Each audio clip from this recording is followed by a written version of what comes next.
So, what's going on everyone? Welcome back to another video. First I'm going to check if my mic is, yep, everything is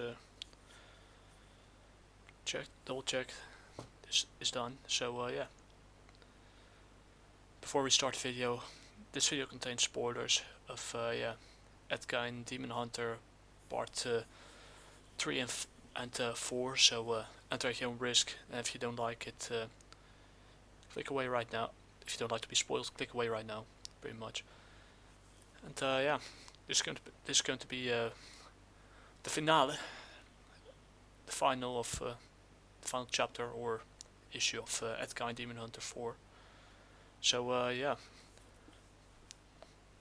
and just in time for before Christmas. So yeah, first I need to drink a sip of decaf.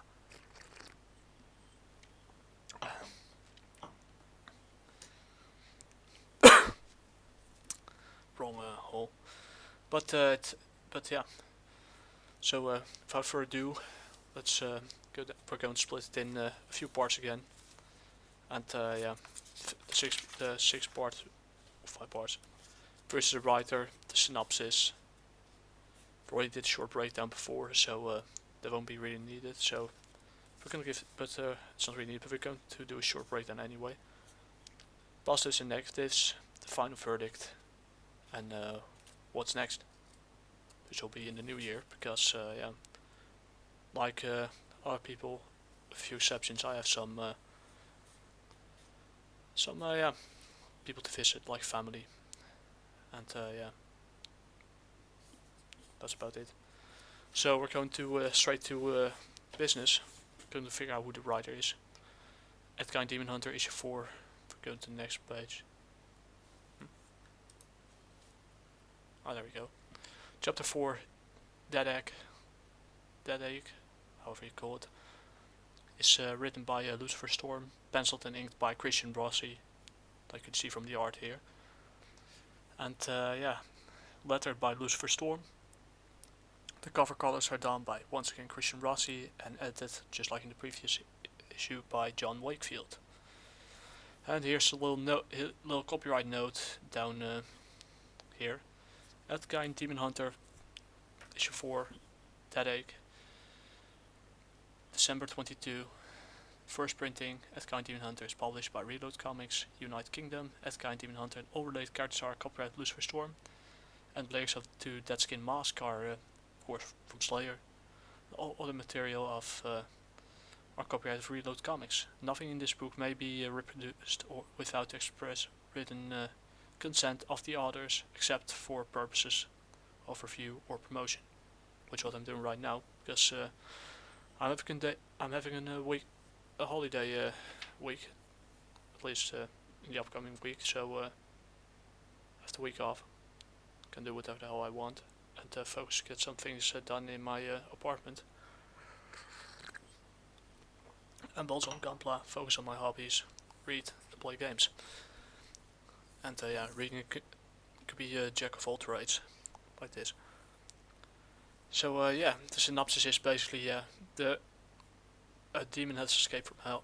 Did escape from the previous issue. Yeah, do a little recap. In the third issue, GEIN faced off against his own mother in the hardware store, and yeah, eventually they have to. They are in a race against the clock to stop her from getting back to this demon or demoness, to get back to her physical body and go to heaven, to destroy reality as we know it, similar to Abelov from Legends. So yeah, that's about it. In chapter 4, Dead Egg is the finale, where we finally see the showdown of. In the previous issue, he went to the mental health institute, got some, with the help of Ezra, got some pieces of the monitorium from all the dead bodies, and put some dead skin on his body as a way to yeah, face the demons from his past.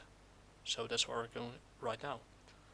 So we're at it's Tuesday, August 27th, 1991, 11:31 p.m.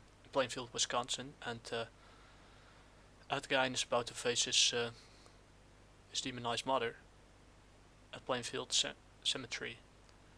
So he tells her that she can't speak to him like that because he's her only child, and she tells him, "You're foolish, Edward. Do you really think you can stop me, you little pansy? It's over, boy. I've won." And she digs up her coffin, cracks it open, and but as you might figure out right now, Ezra probably moved the body elsewhere, and so she goes on the attack, and she's telling him that she's going to tear Ezra apart limb from limb for what he has done, and she tells him that asks him if he has any last words before he dies, and Ezra is savage. "You, madam, are I can't speak this out loud because YouTube will probably censor me. You're the abortion of a prostitute, to put it mildly. So, prostitute's abortion, maybe better." So she slams him against another gravestone, and the fight is on. And Ed GEIN asks him if Ezra is okay,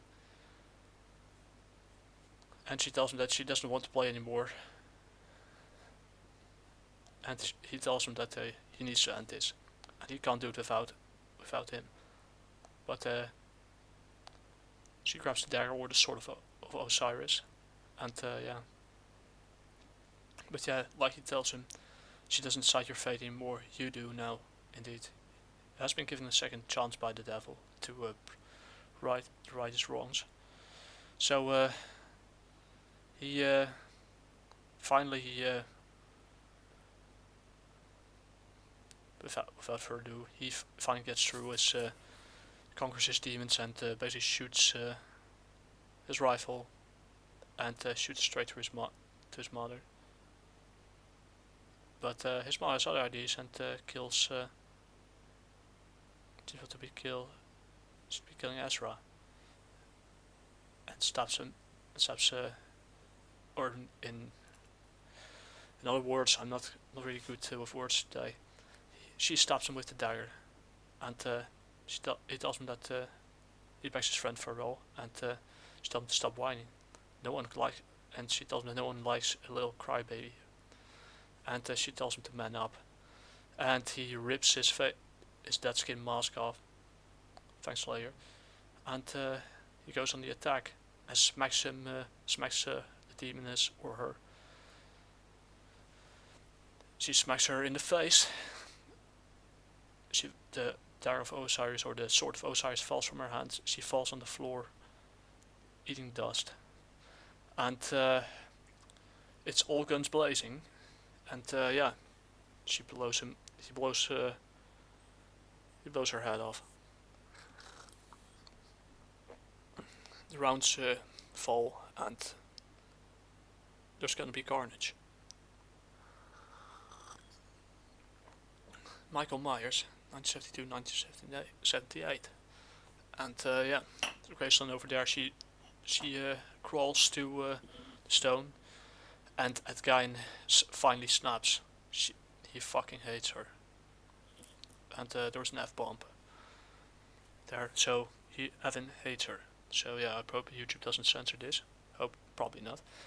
And she turns around, tries to stab him, but he's able to hold off the sword of Osiris, only centimeters away from his eyeball, and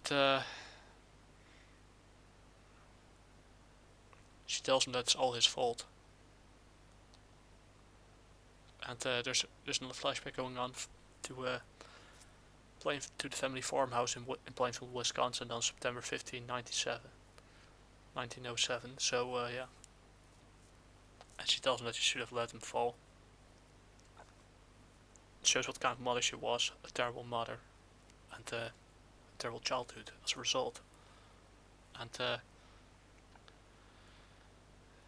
she tells him that she wished that he was never born, and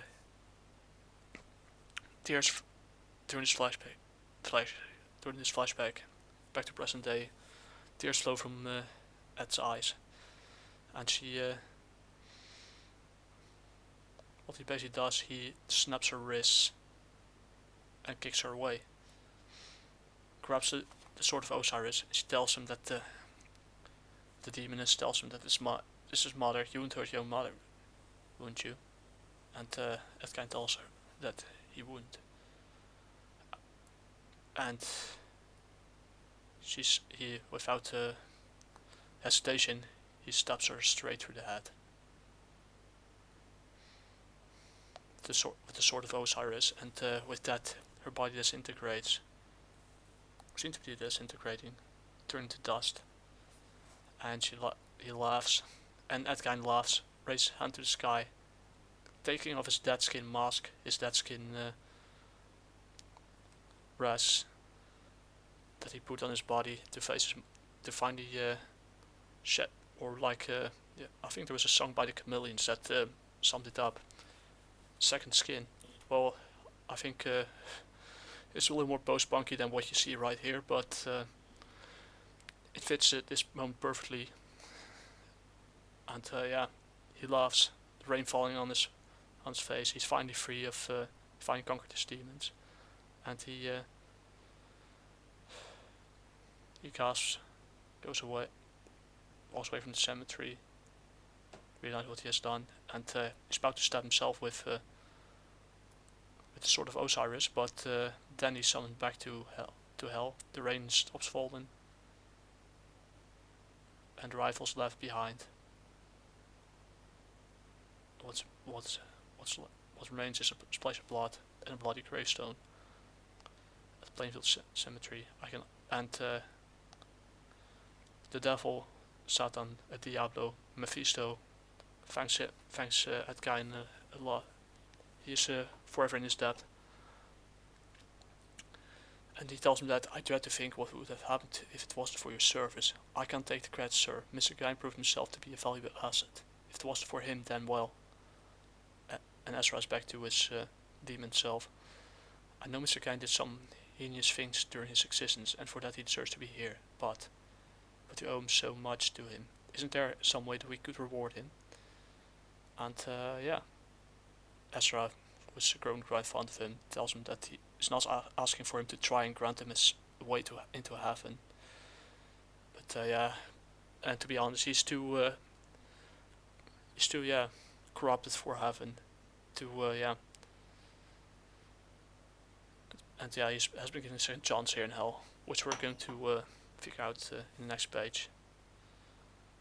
And I thought you said that GEIN didn't have the guts and that he would do us all. Yes, sir, I did. I was clearly mistaken. During our mission, I got to see the true Edgein, a man who would just want to be loved, even though no one would ever love him back. He's not a monster, he's the victim of one. Exactly. Rough childhood, abusive mother, the whole package. So, and Ezra's proud to call him his friend despite all the things. And he apologizes to his master, to the devil, for his stubbornness. And Mephisto, or Satan, Diablo, forgives him. And he tells him that he already rewarded Edgein for his efforts. And we see right here is probably the best way to sum this up will happen on this. Something I will tell you on the next pages. So here's the personal health at war, Theodore GEIN, August 28th, 1991.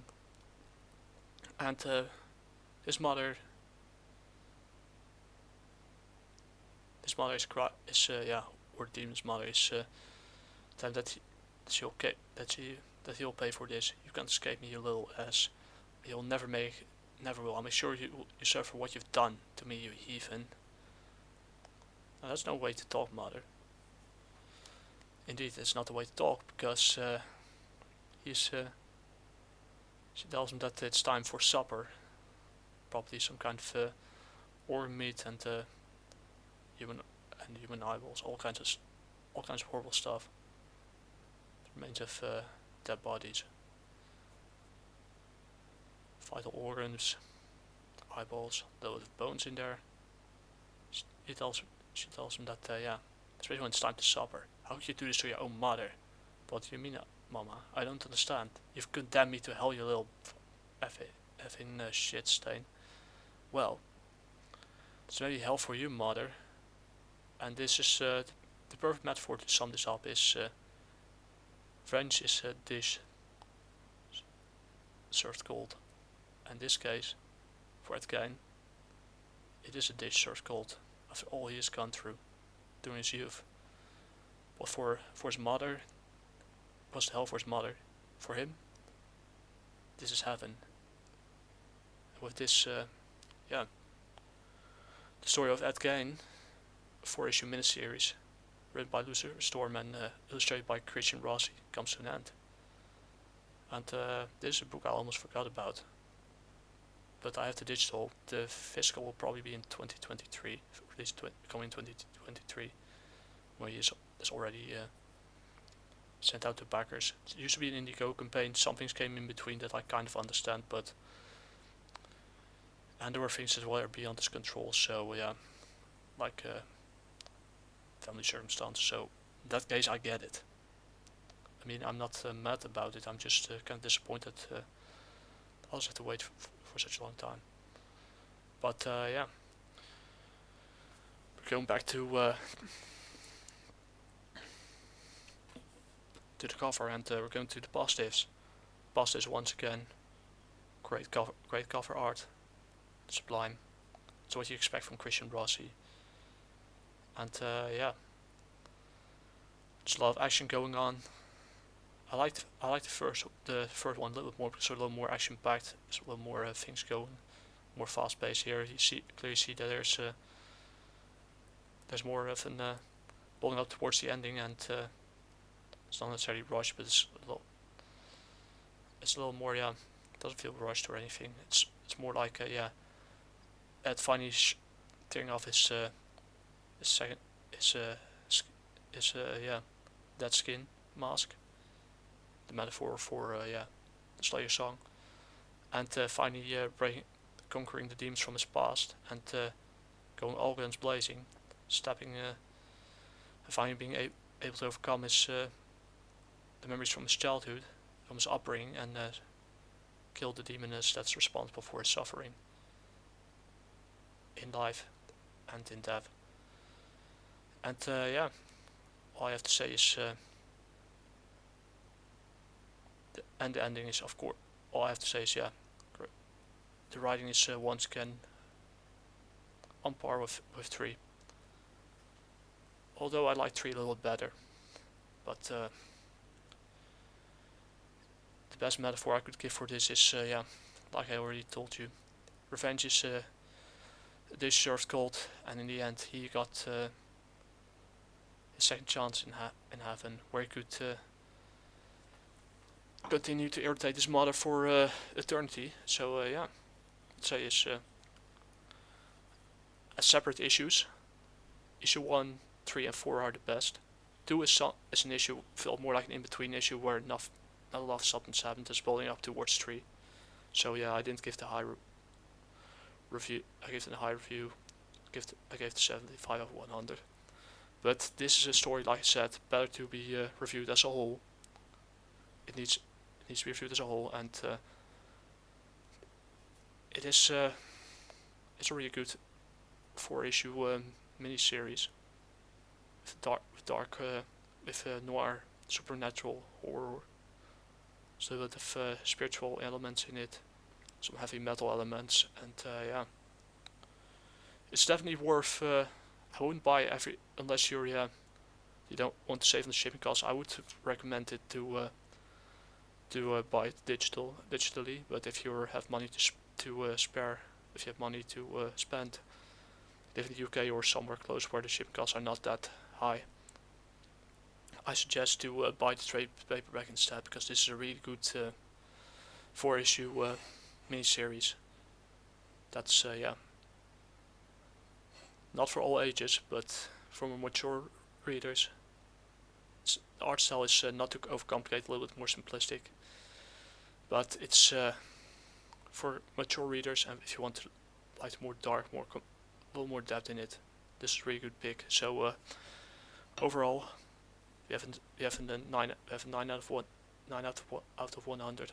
Maybe it was 95, 75 out of 100, and this one is the last one is also an 8. So I think an 85 out of 100 is for the whole story is in place here. So yeah, that's it. And yeah, good news is Jaguar Warrior Issue 1 is of course available as a vertical scrolling webcomic on the globalcomix, the jaguarwarrior.com, and issue 2 is currently in the last pages of flat coloring, and yeah, will be released at the beginning of 2024. So yeah, and I'm already done writing till chapter 8. I just need to finish the editing on 5, 6, and 7. So yeah, if I don't see you in this when this video gets uploaded, if I don't see you, if I don't upload next week, which is a high chance because I want to visit the family and stuff, I wish you all a very Merry Christmas. Wish you all a Merry Christmas. Spend time with your loved ones, family, friends. Enjoy the good spices, the food, and each other's company. Also with your loved ones. And yeah, that's about it. Oh yeah, and a Happy New Year. So till next year. Spoorhacker out. Matane.